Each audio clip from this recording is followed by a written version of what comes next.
بسم اللہ الرحمن الرحیم۔ السلام علیکم۔ اردو کہانی سینٹر میں خوش آمدید۔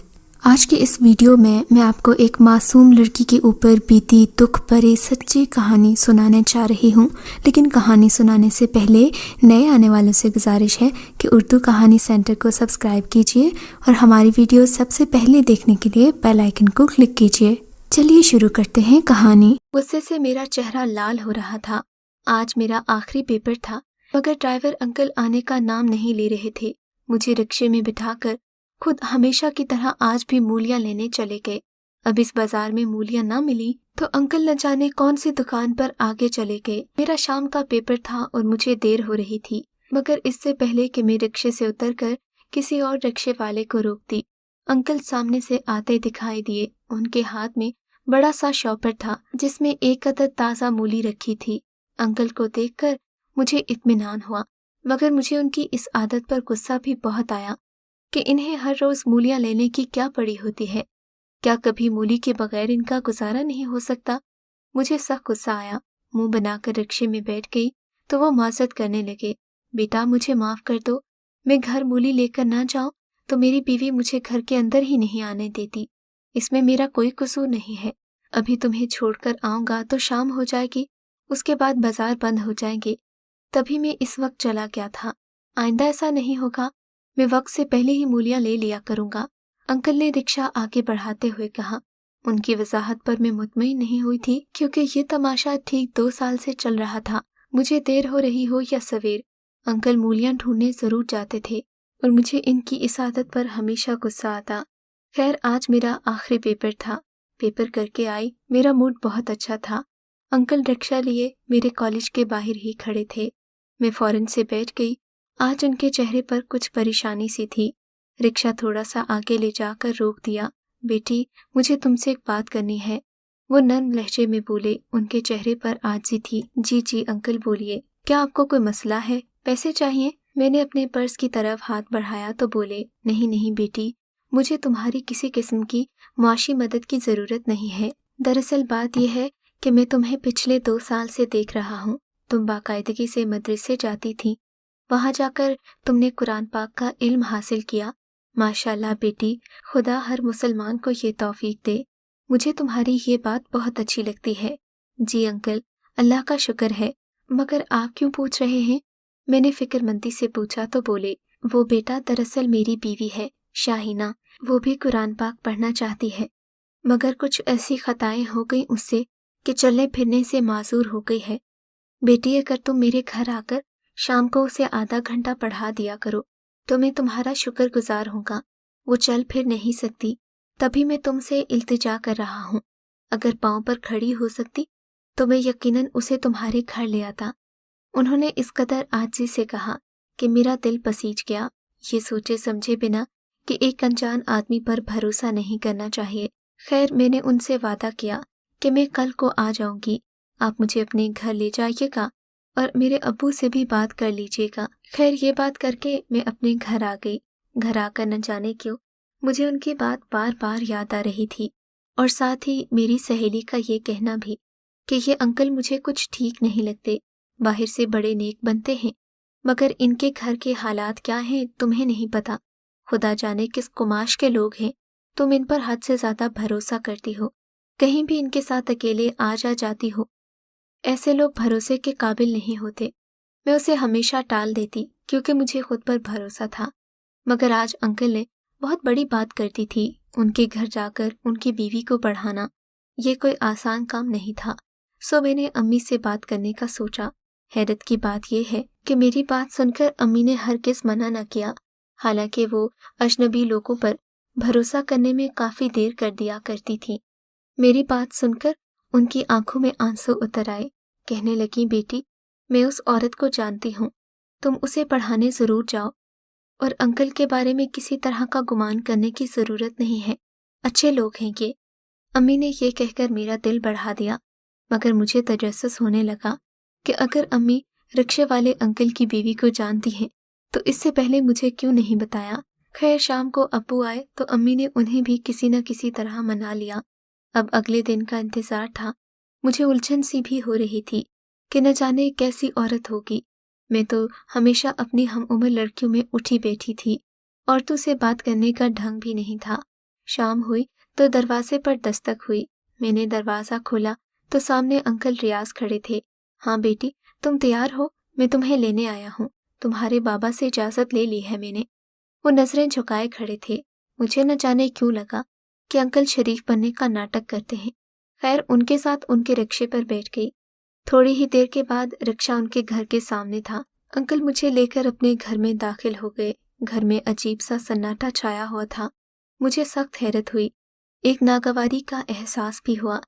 پھر انکل گھر سے باہر چلے گئے اور دروازہ بند کر دیا۔ مجھے سخت حیرت ہوئی، گھبراہٹ سی ہونے لگی، مگر اماں ابا نے بھروسہ کر کے بھیجا تھا تو یقیناً بھروسے والی ہی بات تھی۔ شاید میں ہی غلط سوچ رہی تھی، بدگمانی نہیں کرنی چاہیے، یہ سوچ کر میں آگے بڑھی، مگر مجھے اندر والے کمرے سے کسی عورت کے کراہنے کی آواز آئی۔ یہ آواز سن کر میں چونک گئی۔ بے اختیار میرے قدم اسی کمرے کی طرف اٹھ گئے، مگر یہ دیکھ کر میری آنکھیں حیرت کے مارے پھٹی کی پھٹی رہ گئیں کہ سامنے بیڈ پر ایک عورت نہایت مختصر لباس میں بیٹھی ہوئی تھی۔ اسے دیکھ کر میں نے اپنا چہرہ پھیر لیا۔ عورت کو شاید شرمندگی ہوئی، تبھی اس نے اپنے اوپر ایک چادر لے لی، مگر چادر بھی بڑی باریک سی تھی۔ بڑی مشکل سے اس کا جسم چھپا ہوا تھا۔ میں اس کے سامنے بیٹھ گئی۔ اس کی نظریں جھکی ہوئی تھیں۔ اس کی آنکھوں میں شرمندگی، ندامت اور ایک عجیب سا احساس جرم تھا۔ یہ دیکھ کر مجھے عورت پر بڑا ترس آیا۔ میں اس کے پاس بیٹھ گئی۔ کیسی ہیں آپ شاہینہ آنٹی؟ میں نے ان کا نام لے کر پکارا تو انہوں نے بے بسی سے میری طرف دیکھا۔ میں ٹھیک ہوں بیٹی، تم کیسی ہو؟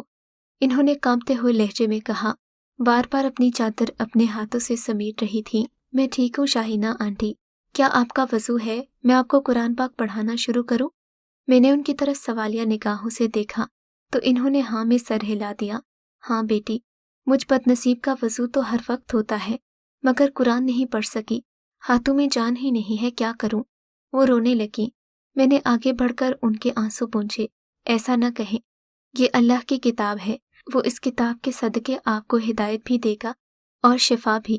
انہیں دیکھ کر مجھے بہت رونا آیا۔ خیر، میں نے انہیں نورانی قاعدے کے کچھ ابتدائی سبق پڑھا دیے، وہ بھی پڑھ کر مطمئن ہو گئیں۔ اب میرے جانے کا وقت ہو گیا تھا۔ میں جانے کے لیے اٹھی تو انہوں نے ملتجی نگاہوں سے مجھے دیکھا۔ بیٹی، تم دوبارہ آؤ گی نا؟ ہاں آنٹی، مجھے انکل نے کہا ہے تو لازمی آؤں گی، میں نے مسکرا کر کہا۔ میری نظر ساتھ ہی پڑے ان کے تکیے پر پڑی جس کے نیچے ایک عدد مولی رکھی ہوئی تھی۔ اب اس عجیب و غریب کمرے میں مولی کی موجودگی اور پھر انکل کا روزانہ باقاعدگی سے مولی لینے جانا، یہ لوگ تو مجھے کوئی نفسیاتی مریض لگ رہے تھے۔ خیر، میں وہاں سے نکل آئی۔ اتنے میں دروازے پر دستک ہوئی۔ دروازہ کھولا تو سامنے انکل ریاض کھڑے تھے۔ آج ان کی نظروں کے ساتھ ساتھ ان کا سر بھی جھکا ہوا تھا۔ ایسا لگ رہا تھا کہ وہ اپنے گھر کی حقیقت آشکار ہونے پر بہت شرمندہ ہیں۔ میں ان کے ساتھ رکشے پر بیٹھ گئی۔ تھوڑی ہی دیر کے بعد میرا گھر آ گیا۔ گھر آ کر میں نے امی کو سارا ماجرا کہہ سنایا۔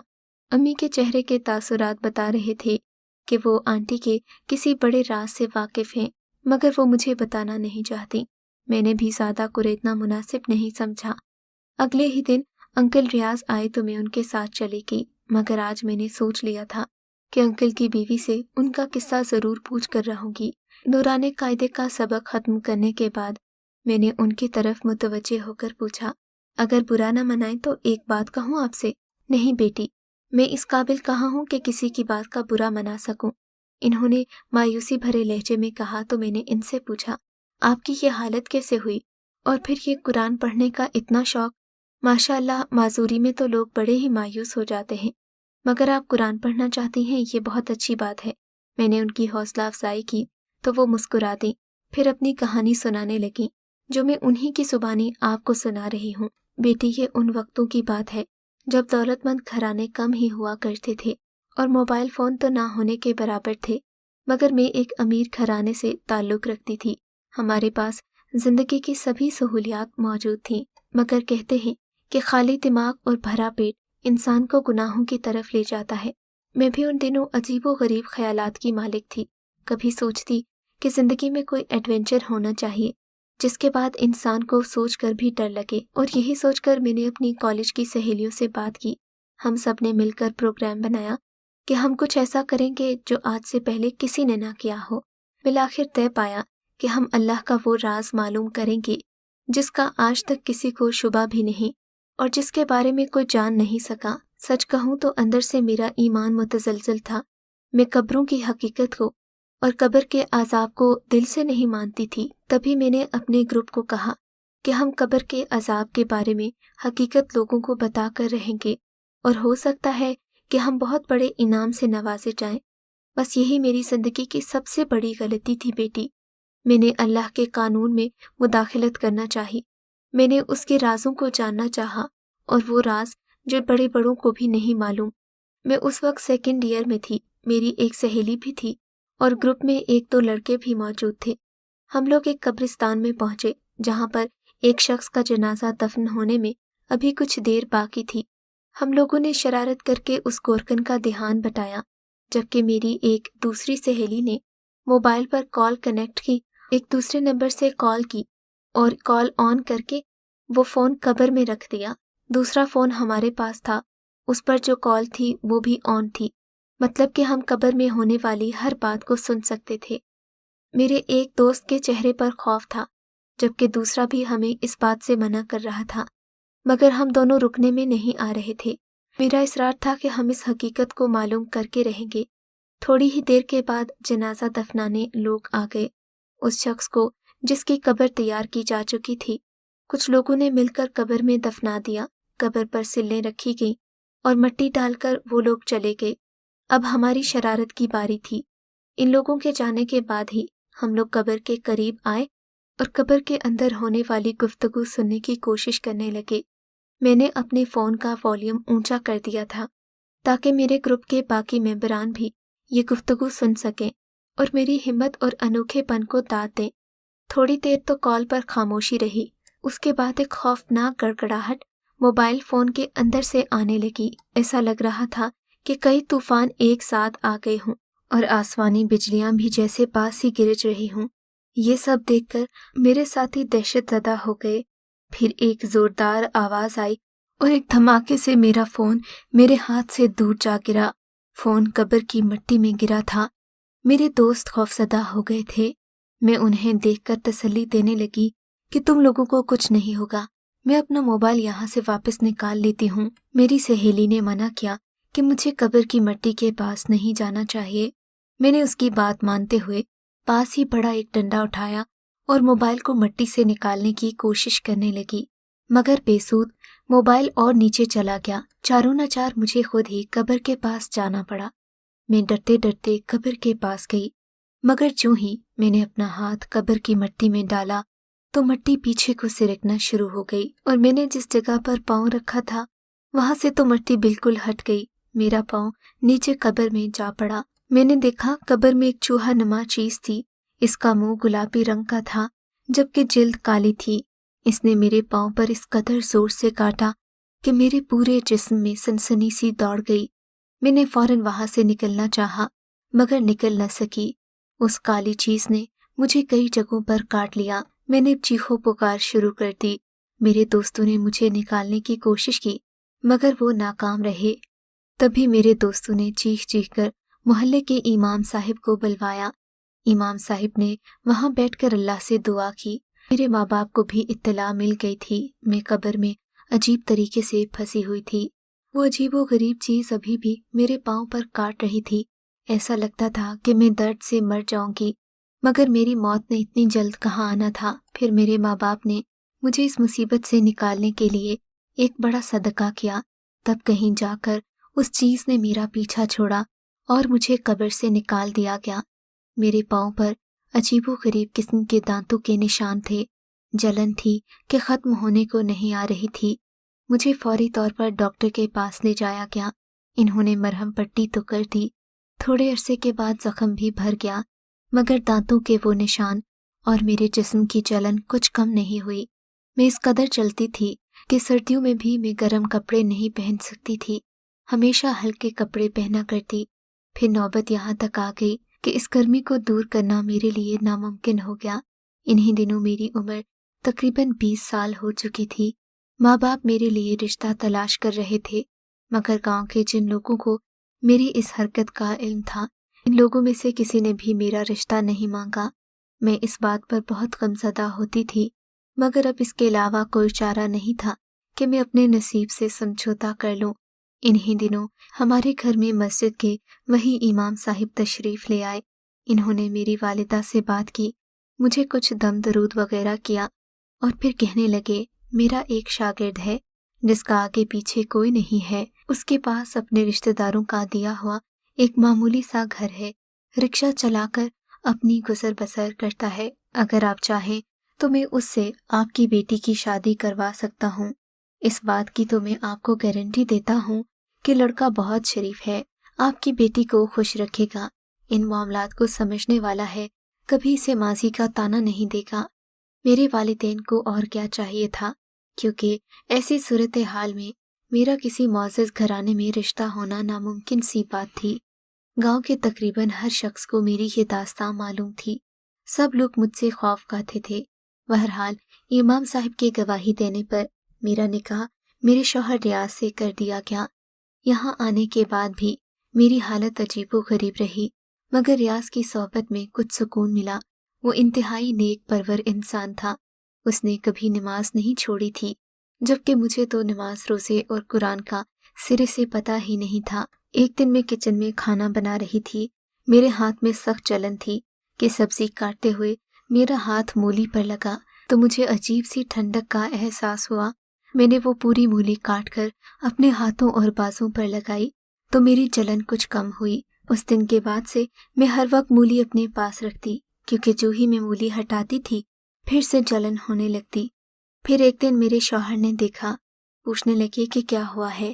میں نے انہیں سارا قصہ سنا دیا۔ وہ بولے، یہ کسی قسم کے داغ یا پھر کاٹنے کا نہیں، اللہ کے عذاب کا اثر ہے۔ اگر تم اللہ کی رضامندی حاصل کر لو، اپنے گناہوں کی معافی مانگ لو گی تو یقیناً تمہارا یہ درد ختم ہو جائے گا۔ ریاض کی بات سے مجھے تسلی ہوئی تھی، مگر پھر کوئی مجھے قرآن پڑھانے پر راضی نہیں تھا۔ آج برسوں بعد میرے شوہر نے تم پر اعتبار کیا ہے۔ تمہاری والدہ مجھے اچھی طرح جانتی ہیں، میری کہانی سے بھی واقف ہیں، سو اسی لیے انہوں نے تمہیں یہاں آنے کے لیے روکا نہیں۔ مجھے امید ہے کہ تم میری مدد کرو گی۔ یہ کہہ کر وہ خاتون خاموش ہو گئی اور میرا دل اللہ کے خوف سے کانپنے لگا۔ اس دن کے بعد سے میں نے ان کے لیے باقاعدہ دعا کرنا شروع کی اور انہوں نے بھی قرآن پاک اور نمازوں پر خصوصی توجہ دی۔ تقریباً 1 سال کی معافیوں اور دواؤں کے بعد ان کے جسم سے جلن ختم ہو چکی تھی، اور وہ میری آج بھی شکر گزار ہیں کہ میں نے ان کی تاریک زندگی میں قرآن پاک کی روشنی لا کر انہیں اللہ کے اس عذاب سے نجات دلانے کا سبب کیا۔ خدا ہم سب کو اللہ کے دیے ہوئے قانون اور قاعدوں پر آنکھیں بند کر کے یقین کرنے کی توفیق دے، ورنہ تو ہمارے لیے تباہی ہی تباہی ہے۔ اگر آپ کو یہ کہانی اچھی لگی ہے تو اس ویڈیو کو لائک کیجیے اور اس طرح کی مزید ویڈیوز دیکھنے کے لیے ہمارے چینل کو سبسکرائب کیجیے۔